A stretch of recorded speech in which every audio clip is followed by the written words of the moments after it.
these are two different cameras. And despite the simple one difference, these actually have a lot more differences to them. One thing you'll notice is that this one I have is a little bit more torn apart than this one. That's because this is like my parts camera thing that I've had for eons, basically. But the principle still stands. This is a very good base camera. The SRT 101 shutter speeds that go up to 1,000. It also has a self-timer.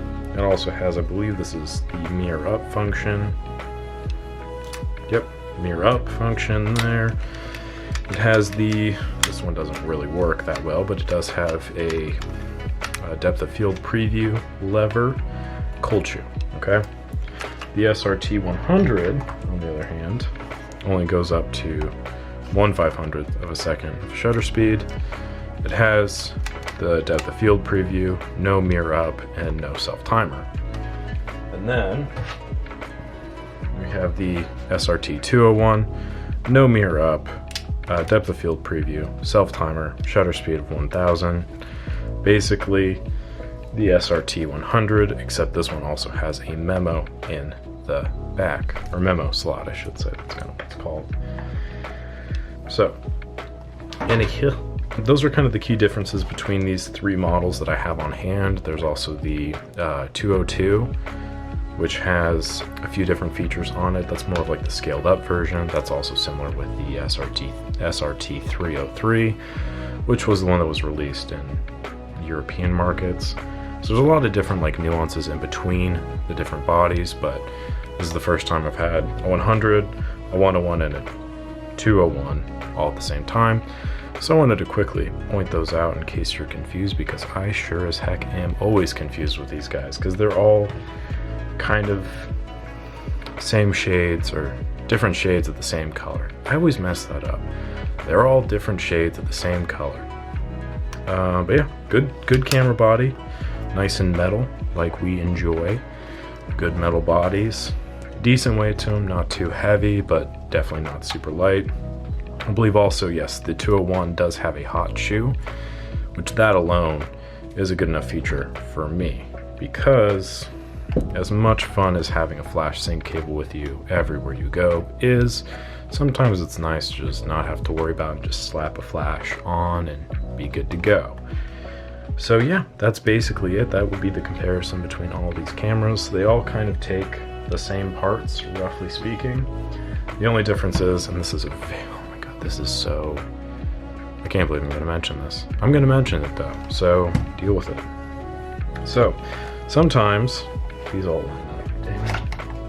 I was really hoping I had one of these as an example. Okay, so the back screws here are not all the same, okay? On some of the models, these are much further apart, if I remember correctly. So I think they're, let me think here.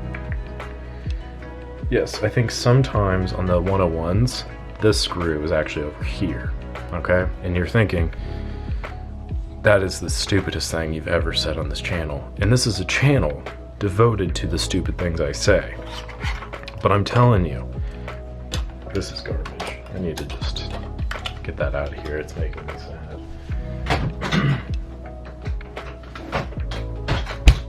I'm telling you, it's very frustrating, okay? When you are like swapping tops on these, because the metal does dent very easily. As you can tell on this here, there's just like little chips in it for whatever reason. I think that's how I bought this, but still, it doesn't take much to dent this metal, which is fine, whatever. However, if you're trying to sell one in very good condition, you want to swap out the top so it looks very pristine, very pretty, very nice, right?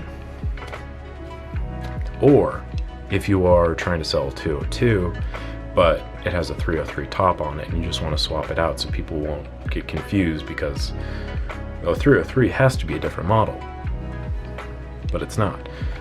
Or the SR 101, which was what it was labeled in Germany.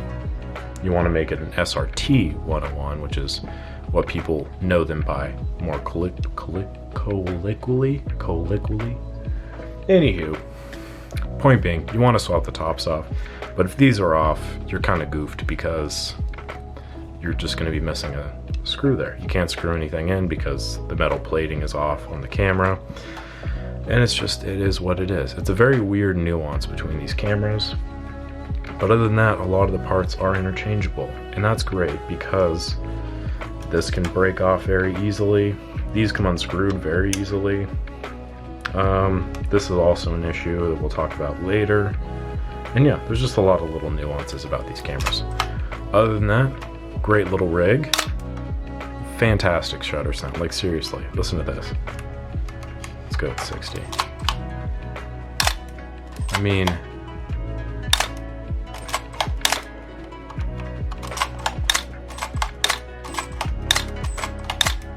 it's like, oh, it just sounds so good to me.